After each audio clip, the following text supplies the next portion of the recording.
నమస్తే, నేను మీ కిషోర్ కుమార్. ఈ వీడియో మీరు మొదటిసారి మన ఛానల్లో చూస్తున్నట్టయితే దయచేసి ఈ ఛానల్ని సబ్స్క్రైబ్ చేయండి. అదేవిధంగా మీకు కింద హైప్ బటన్ కనిపిస్తే దాన్ని ప్రెస్ చేసి మాకు పాయింట్లు ఇవ్వటం కూడా మర్చిపోకండి. మీ ప్రోత్సాహమే మాకు కొండంత బలాన్ని ఇస్తుంది. ఈరోజు ఒక ఫీల్ గుడ్ ఫ్యాక్టర్ తోటి, ఒక మంచి విషయంతో ఈ వీడియో ప్రారంభించేటటువంటి ప్రయత్నం అయితే చేస్తాం. అఫ్కోర్స్ 2026 సంవత్సరం ప్రారంభమే మంచి feel good factors, feel good అంశాలతోటి, శుభవార్తలతోటి, మనం గర్వపడే అంశాలతోటి 2026 ప్రారంభమైందంటే ఎలాంటి సందేహం అయితే లేదు.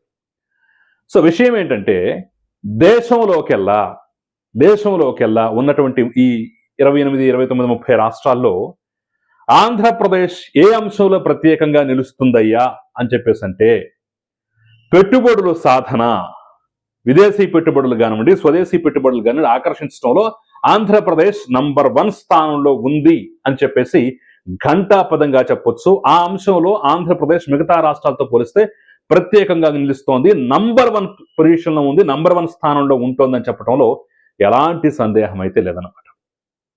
ఇది నేను చెప్పటమో, లేదంటే కూటమి ప్రభుత్వం చెప్పటమో, లేదంటే తెలుగుదేశం, జనసేన, బీజేపీ వాళ్ళు చెప్పటమో కాదు.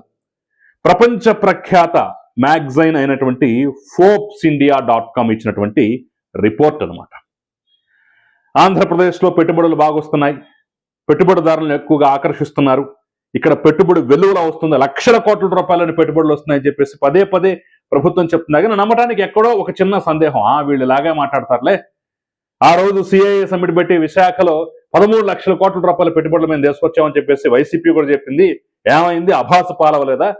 ఈ పెట్టుబడుల లెక్కలు, లక్షల కోట్లు ఎన్ని చూడలేదు మేము అని చెప్పేసి చాలా మంది అనుకుంటూ ఉంటారు.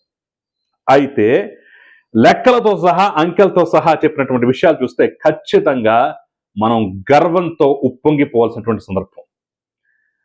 దేశ స్థాయిలో తెలుగువాడు మేసం మేలేయాల్సినటువంటి సందర్భం అని చెప్పేసి అయితే ఖచ్చితంగా చెప్పొచ్చు. అందరికీ అర్థమయ్యే భాషలో సింపుల్గా చెప్పాలంటే, ₹1 పెట్టుబడి దేశంలో వస్తుందంటే పావల ఆంధ్రప్రదేశ్లోకి వచ్చి పడుతుంది. రూపాయిలో పావల ఆంధ్రప్రదేశ్కి వచ్చి పడుతుంటే మిగతా 30 దేశవ్యాప్తంగా రకరకాల రాష్ట్రాలు ఆకర్షిస్తూ ఉన్నాయన్నమాట.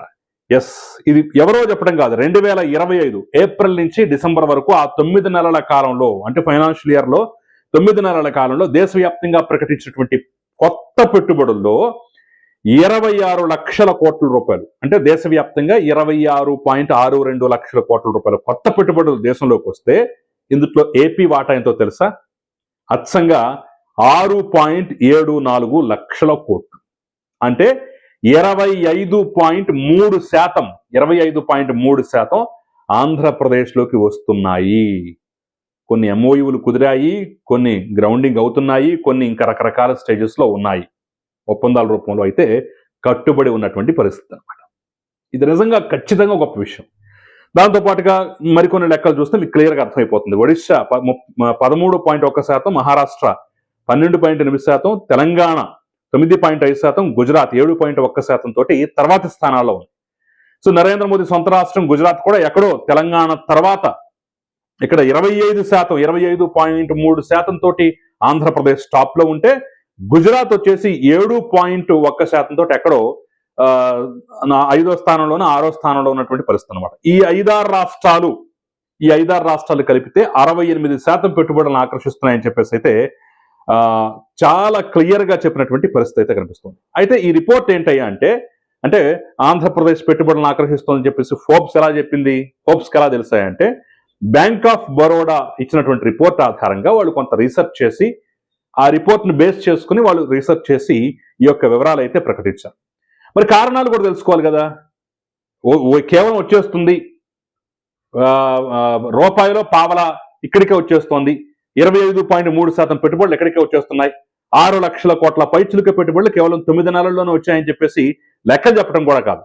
కారణాలు కూడా తెలుసుకున్నట్టయితే వేగవంతమైనటువంటి నిర్ణయాలు, స్థిరమైనటువంటి విధానాలు, పెట్టుబడిదారులకు అవకాశాలు, స్థిరమైనటువంటి ప్రభుత్వం, ఇవి ప్రధాన కారణం అని చెప్పేసి కూడా చెప్తున్నటువంటి పరిస్థితి కనిపిస్తోంది. సో సింగిల్ విండో విధానం, వేగవంతమైన నిర్ణయాలు తీసుకుంటామని చెప్పేసి అన్ని ప్రభుత్వాలు చెప్తాయి, కానీ అందులో ఒక అడుగు ముందు ఆంధ్రప్రదేశ్ ఉందని చాలా క్లియర్గా ఇక్కడ అర్థమైపోతుంది. దాంతోపాటు స్థిరమైన ప్రభుత్వం, రాష్ట్రంలోనూ కేంద్రంలోనూ స్థిరమైనటువంటి ప్రభుత్వాలు ఉన్నాయి. సో గతంలో కూడా స్థిరమైన ప్రభుత్వం ఉంది. ఖచ్చితంగా అంతకుముందు 2014 కానివ్వండి, ఆ తర్వాత 2019లో కానివ్వండి, జగన్మోహన్ రెడ్డి సర్కార్ కూడా 151 సీట్లతోటి ప్రతిపక్షం నామాత్రంగా ఉన్నటువంటి పరిస్థితి. వాళ్ళకి ఢోకా ఏం లేదు, ప్రభుత్వం పడిపోతుందన్న ఢోకా ఏం లేదు.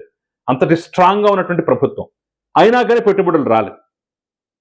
ఇప్పుడు అంతకన్నా స్ట్రాంగ్ గా ఇక్కడ రాష్ట్రంలో ప్రభుత్వం ఉంది, వేళ భాగస్వామ్యం కేంద్రంలో కూడా ఉంది, కేంద్రం యొక్క సహకారం కూడా ఉన్నాయి. అనుమతుల విషయంలో కానివ్వండి, పాలన విషయంలో కానివ్వండి, వేగంగా నిర్ణయాలు తీసుకోవడంలో కానివ్వండి ఆంధ్రప్రదేశ్ ముందుంది. కాబట్టి మిగతా రాష్ట్రాలను కాదని ఇక్కడ పెట్టుబడులు అయితే ప్రధానంగా వస్తున్నాయట.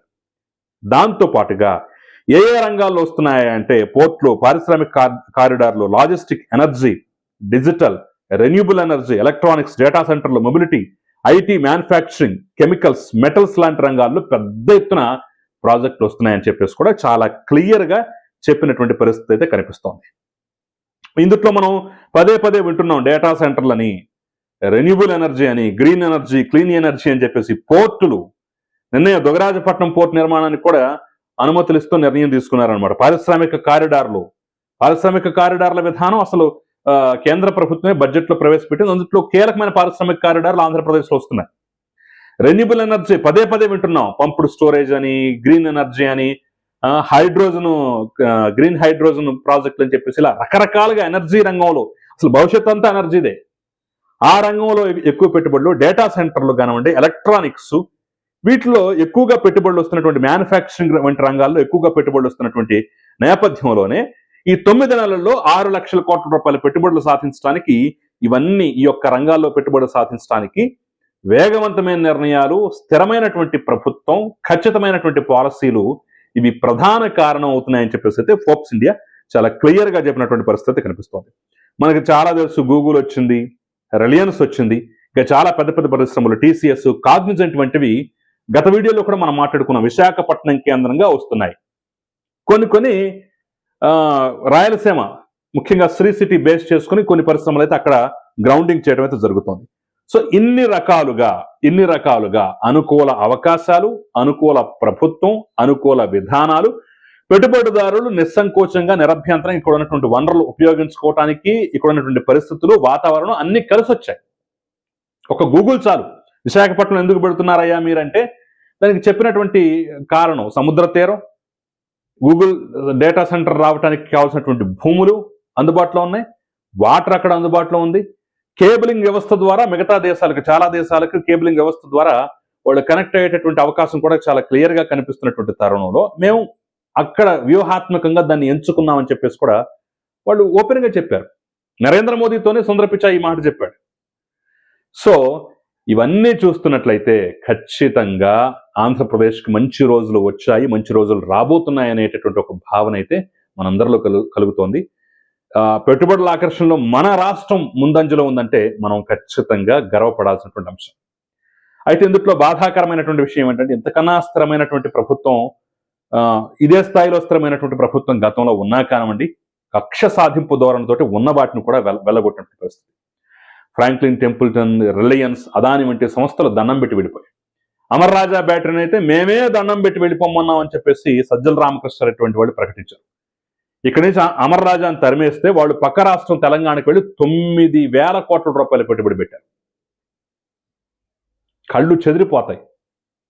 ఇక జాకీ లాంటి చిన్న చిన్న పరిశ్రమలు, 100-150 కోట్లతో పెట్టేటటువంటి చిన్న చిన్న పరిశ్రమలు కూడా లంచాల రూపంలో పీడించి వేధిస్తే వాళ్ళు పంతానికి పక్క రాష్ట్రం తెలంగాణకి వెళ్ళి అంతకన్నా రెట్టింపు వాళ్ళు 150 కోట్లను కూడా దాదాపు 250-300 కోట్లకి రెట్టింపుగా తీసుకువెళ్ళి తెలంగాణలో పెట్టారు పంతంతో. ఇక లులు మాల్ లాంటి వాళ్ళైతే, లులు సంస్థ అసలు మేము మీరుండగా ఆంధ్రప్రదేశ్ వైపు కన్నెత్తే చూడం అని చెప్పేసి దండం పెట్టినటువంటి పరిస్థితి మనకు కనిపిస్తుంది.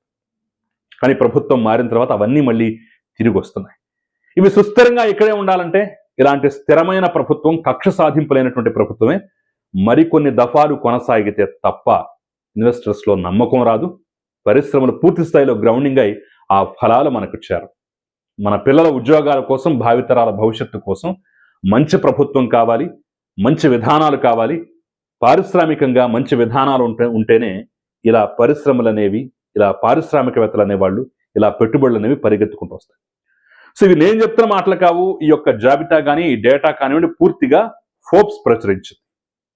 దానికి సంబంధించిన లింక్ కూడా నేను డిస్క్రిప్షన్లో ఇస్తాను. కావాలంటే మీరు కూడా వెళ్ళండి, చూడండి, ఆ లింక్ క్లిక్ చేయండి, పరిశీలించండి. సో ఈ వీడియో మీకు నచ్చినట్టయితే లైక్ చేయండి, షేర్ చేయండి, 10 మందికి ఈ వీడియోని పంచండి. మన ఛానల్ అయితే సబ్స్క్రైబ్ చేయడం మర్చిపోకండి. Thank you very much.